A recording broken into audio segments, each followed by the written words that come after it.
Alright, no, good morning sa atin lahat mga lods. For today's video mga lods, isi-share ko lang dahil nga na-monetize na tayo sa may ating Facebook page mga lods, no. Ito lang mga tips na iwasan nyo para gusto nyo din ma-monetize mga lods sa ating account, no. Iwasan nyo mag-upload na may copyright, no. Copyright, then tapos mag-share na may violation. Yan mga lods. Then, iwasan nyo rin yung mga mag-share kayo ng mga hindi ka nais-nais tingnan. Bawal na bawal yung kay Meta mga idol.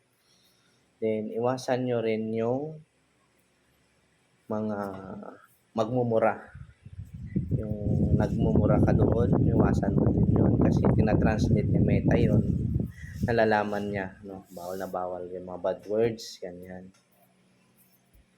Basta, kung gusto nyo mag-upload ng video, tapos hindi ka pa na-monetize mga lods, ay gumamit muna kayo ng voiceover. Yan. Tapos, yung mga funny videos, pwede yan. Isingit nyo dun sa video nyo. Tapos, yung mga funny music. Diba, music ba yun? Oh, ganun. Yun lang, isisingit nyo lang dun. Pwede yun mga lods. Tapos, yun.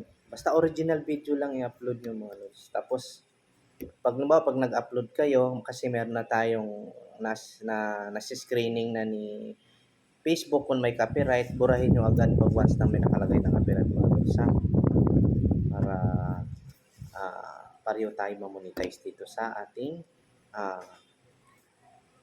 Facebook mga lods, no. Yung ating Facebook main ay hindi, iwan ko lang kung ma-monetize pa yan kasi may issue siya mga lods. Karoon ng issue yun dati dahil doon sa Marilake, meron akong na-post na nagkamali lang tayo ng sinabi, nagkaroon agad ng violation, no? Bali, ano lang yun, sharing lang yun, kaya lang nadidetect ni Meta yung doon sa caption, doon ako nadali mga lods. Kaya sabi ko, pag gumawa ako ng page, hindi na ako muna maglalagay ng mga maglagay ng mga share or maglagay ng mga music galing sa TikTok. Hindi mo na ako gagamit ng ganun mga lods. Kasi once na ma-monetize tayo tulad ngayon, yan, kita nyo sa taas, yan. Pwede na natin gamitin yung mga music na yan, lahat yan, pwede. Dahil nga, monetize na tayo. Pero, may pero. Pero, ang nangyari dyan ay, yung music na yan, licensed music yan mga lods. Kung sa mga sikat na mga singer ang kumanta niyan. Pag once ginamit mo yan, nag-trending ka, may earnings ka, maghahati kayo ngayon ng singer. Pero okay lang yun, no? At least, alam mo na nag-earnings yung licensed music na ginamit mo. Pero meron din naman dito na nakalagay ay royalty free. Pwede mo yung gamitin ng free. Wala kang hatian sa sahod mo.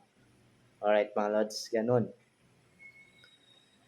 Kaya, huwag kayong mag-alala mga idol.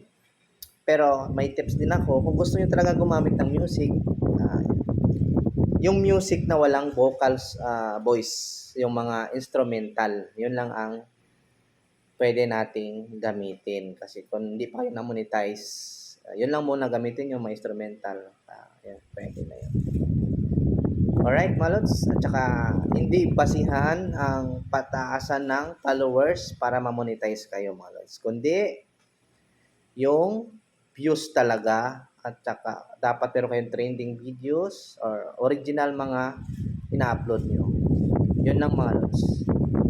Kaya mag-monetize siguro ng kahit 500 followers ka, kaya siguro ma-monetize ka. Dahil ang video mo, meron kang trending, umabot ng, pag once kasi umabot ng 100,000, ibig sabihin trending na yan. O viral na. Pero basta, pag libo-libo na, trending ka na. Ganun. Yun. Alright, mga lods, yun lang ang tips natin. No, sana, ay kung gusto nyo mga monetize, ay iwasan nyo tong mga sinasabi ko, no? Na mag-upload na may copyright, mag-share na may violation, Tapos, not sure sa mga remix. Hindi pa ako nag-remix dito. Not sure kung nakalimutan ko kung may na-remix ata. May na-remix ata ako, pero hindi marami. Kunti lang ata. Pero walang violation yun. Dahil mas maganda na ngayon ang platform ni Facebook, hindi masyadong mahigpit, no? 'Di ba dati doon sa Reels, pag nag-post ka ng picture na may music, bawal na bawal.